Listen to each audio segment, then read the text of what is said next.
Il était une fois un gentilhomme qui épousa en secondes noces une femme, la plus hautaine et la plus fière qu'on eût jamais vue.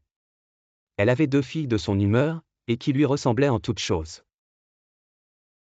Le mari avait de son côté une jeune fille, mais d'une douceur et d'une bonté sans exemple, elle tenait cela de sa mère, qui était la meilleure personne du monde. Les noces ne furent pas plus tôt faites que la belle-mère fit éclater sa mauvaise humeur, elle ne put souffrir les bonnes qualités de cette jeune enfant, qui rendaient ses filles encore plus haïssables. Elle la chargea des plus viles occupations de la maison, c'était elle qui nettoyait la vaisselle et les montées, qui frottait la chambre de madame, et celle de mesdemoiselles ses filles.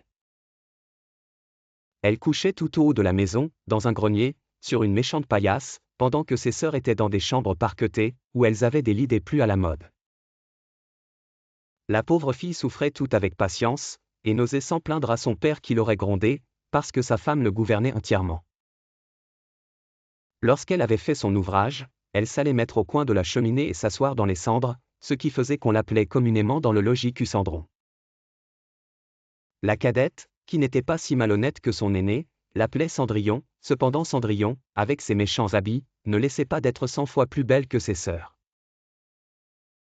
Il arriva que le fils du roi donna un bal, et qu'il pria toutes les personnes de qualité d'y venir, nos 2 demoiselles en furent aussi priées, car elles faisaient grande figure dans le pays. Les voilà bien aises et bien occupées à choisir les habits et les coiffures qui leur siéraient le mieux, nouvelle peine pour Cendrillon, car c'était elle qui repassait le linge de ses sœurs. En se faisant coiffer, elle lui disait, « Cendrillon, serais-tu bien aise d'aller au bal ?» Cendrillon aida ses sœurs sans rancune et avec beaucoup d'adresse. La marraine de Cendrillon, qui était fée, transforma une citrouille en carrosse et des souris en chevaux pour l'emmener au bal où elle fit forte impression. Le fils du roi, charmé par sa beauté, la pria de danser, laissant une pantoufle de verre en fuyant afin de rentrer chez elle avant minuit. À travers une série d'épreuves, cette pantoufle permit de découvrir l'identité de Cendrillon, qui finalement, épousa le prince.